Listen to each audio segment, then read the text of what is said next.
प्रिय दर्शकों, हमारी पवित्र YouTube चैनल डिवोशनल डायरीज में आपका स्वागत है। जब आपको लगे कि ईश्वर आपसे दूर है और आपकी प्रार्थनाएं अनुत्तरित हैं, तो आप क्या करते हैं? प्रार्थना के उत्तर की प्रतीक्षा करते समय कुछ तरीके इस प्रकार हैं। क्या आपने कभी खुद को भगवान के सामने अपने दिल की बात कहते हुए पाया है, लेकिन ऐसा महसूस किया है कि आपकी प्रार्थनाएं अनसुनी हो रही हैं? जब ऐसा लगता है कि भगवान हमारी प्रार्थनाओं का जवाब नहीं दे रहे हैं, तो यह निराशाजनक और भ्रमित करने वाला हो सकता है और यह हमें आश्चर्यचकित करता है कि क्या वह हमारी प्रार्थनाएं सुनते भी हैं। लेकिन निश्चिंत रहें, इस अनुभव में आप अकेले नहीं हैं।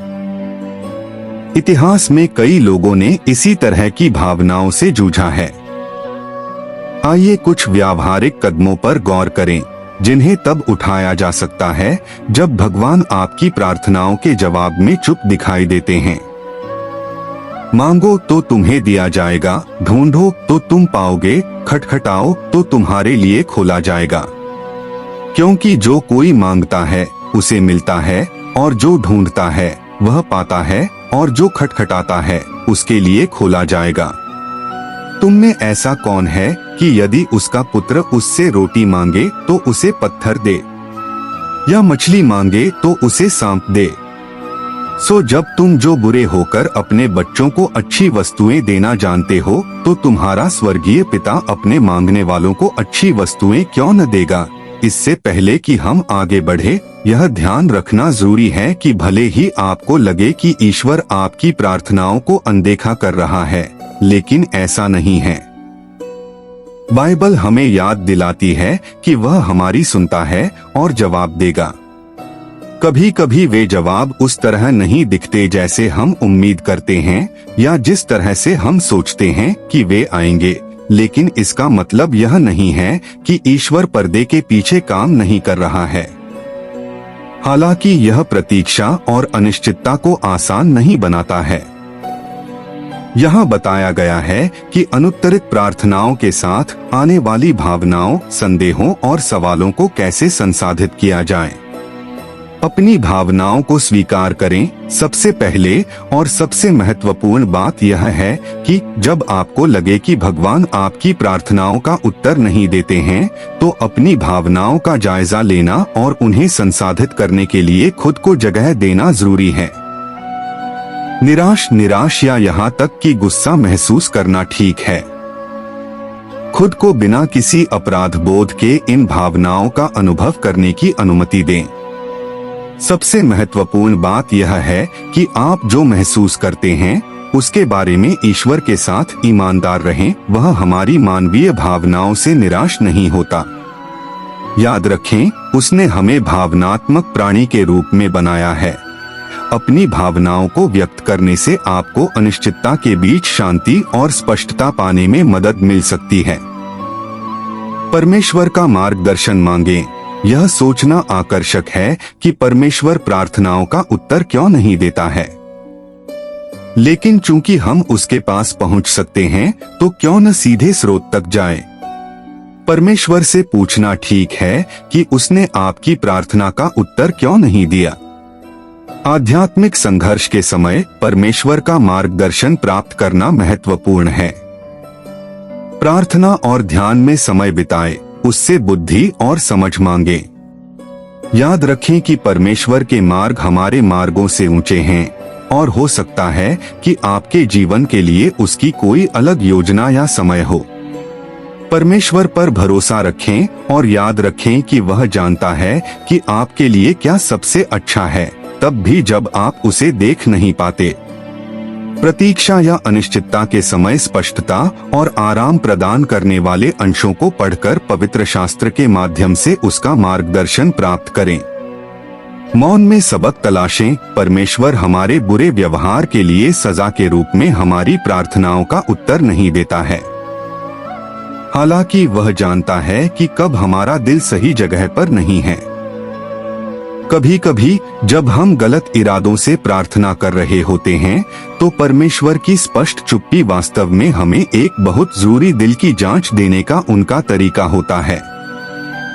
इस समय को परमेश्वर के साथ अपने रिश्ते पर विचार करने और अपने स्वयं के उद्देश्यों और इच्छाओं की जांच करने के लिए लें।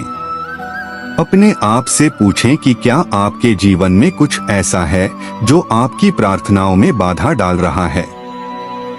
हो सकता है कि ऐसे क्षेत्र हों जहां आपको क्षमा मांगने या बदलाव करने की आवश्यकता हो।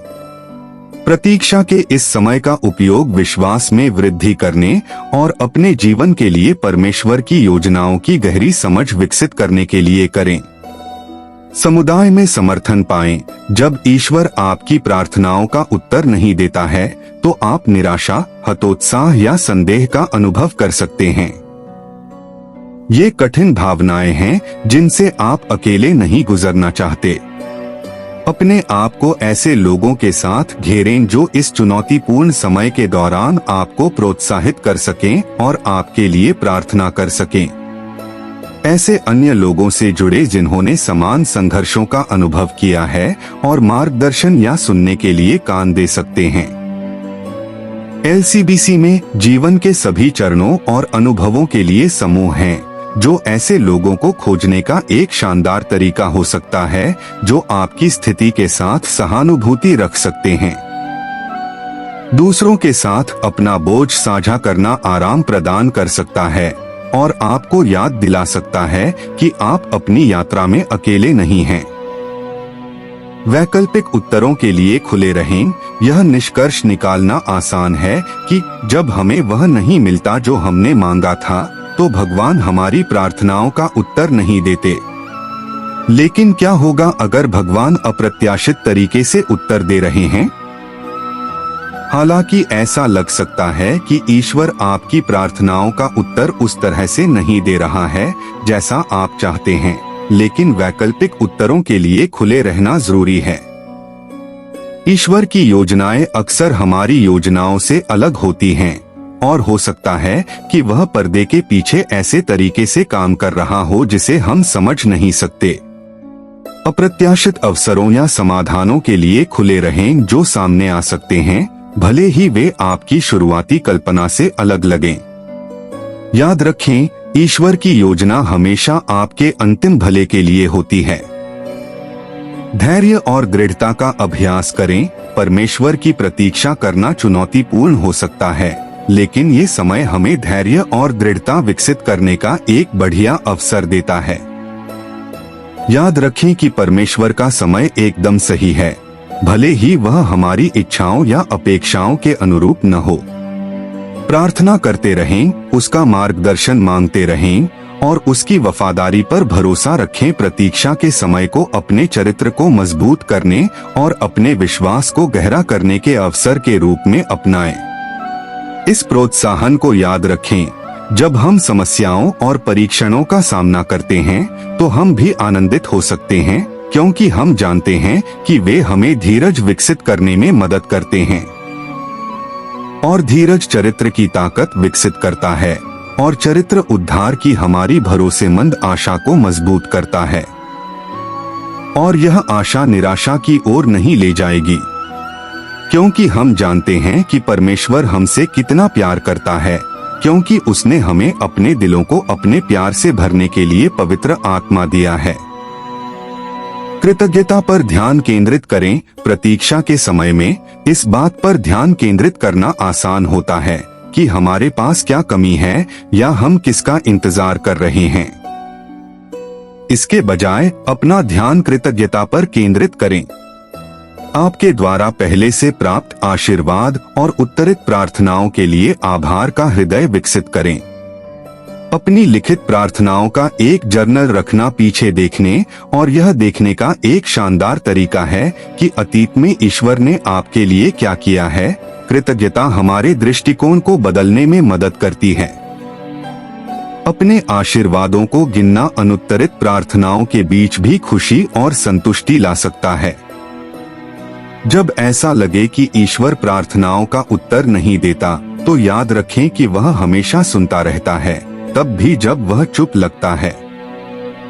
जब आप इस दौर से गुजर रहे हों, तो याद रखें कि ईश्वर आपकी प्रार्थनाएं सुनता है और वह आपका मार्गदर्शन और निर्देशन कर रहा है, तब भी जब यह स्पष्ट रूप से दिखाई न दे।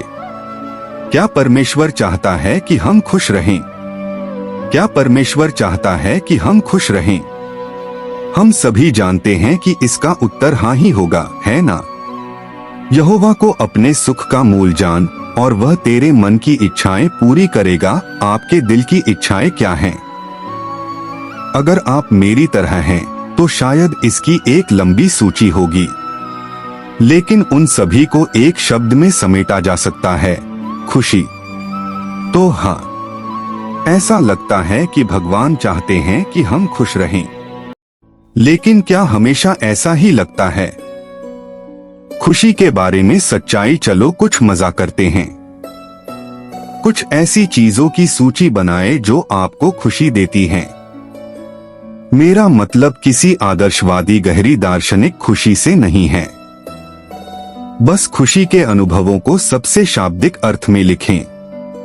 यहाँ मेरी सूची है: रात में एक बड़ा कटोरा आइसक्रीम खाना, एक बेहतरीन शो को लगातार देखते रहना, देर तक जागना, सामान खरीदना। ये मेरी छोटी सूची है। मुझे इन्हें सोचने में 4 सेकंड लगे।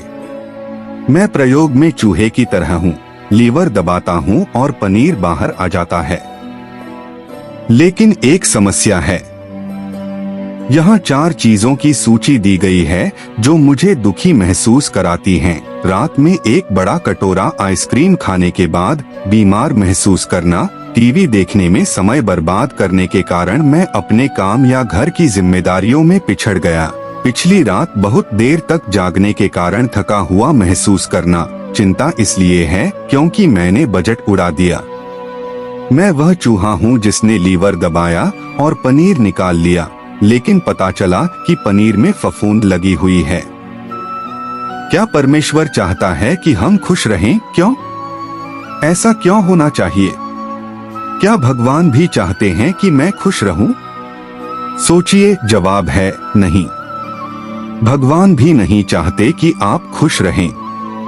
परमेश्वर चाहता है कि हम खुश रहें, और इसमें बहुत बड़ा अंतर है। देखिए, दुनिया चाहती है कि हम खुश रहें। दरअसल दुनिया हमसे कहती है कि हमें खुश रहना चाहिए। समस्या यह है कि यह सच्ची खुशी हमें बाद में दुखी कर देती है। लेकिन परमेश्वर की योजना इससे बिल्कुल अलग है। वास्तव में यह बिल्कुल उल्टी है। खुशी के लिए परमेश्वर की योजना, परमेश्वर चाहता है कि आप अभी खुश रहें ताकि आप बाद में भी खुश रह सकें।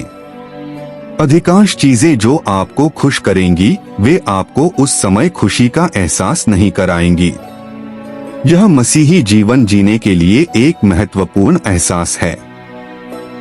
ऐसा बहुत कम होता है कि व्यायाम करने और स्वस्थ भोजन करने से आपको तत्काल खुशी महसूस हो। अपने अभिमान को त्याग कर और किसी को माफ करके आप शायद ही कभी उस पल में खुश महसूस कर पाते हैं। बदला लेना और किसी से द्वेष रखना बहुत मीठा लग सकता है। प्रार्थना करना और परमेश्वर के साथ समय बिताना साधारण काम जैसा लग सकता है। पढ़ना सोफे पर आराम करने जितना अच्छा नहीं लगता। लेकिन सच्ची खुशी के लिए परमेश्वर का मार्ग किसी भावना में नहीं है। यह उस व्यक्ति होने में है जिसे उसने आपको बनाया है। और खुद को मूर्ख मत बनने दो। भगवान ने तुम्हें खुशी के लिए ही बनाया है। खुशी की सार्वभौमिक इच्छा मानवीय अनुभव के सबसे गहरे हिस्सों में से एक है। आज के लिए मैं अपने लिए एक योजना बनाऊंगा। हो सकता है कि मैं उसका अक्षरशः पालन न कर पाऊं, लेकिन मैं उसे बनाऊंगा। और मैं 2 बुराइयों से सावधान रहूंगा, जल्दबाजी और अनिर्णय। केवल आज के लिए मैं दृढ़ता से विश्वास करूंगा, दिखावे के बावजूद, कि ईश्वर की अच्छी कृपा मेरी उतनी परवाह करती है जितनी इस संसार में किसी और की नहीं। सिर्फ आज के लिए मुझे कोई डर नहीं होगा। खास तौर पर मैं जो सुंदर है उसका आनंद लेने और अच्छाई पर विश्वास करने से नहीं डरूंगा।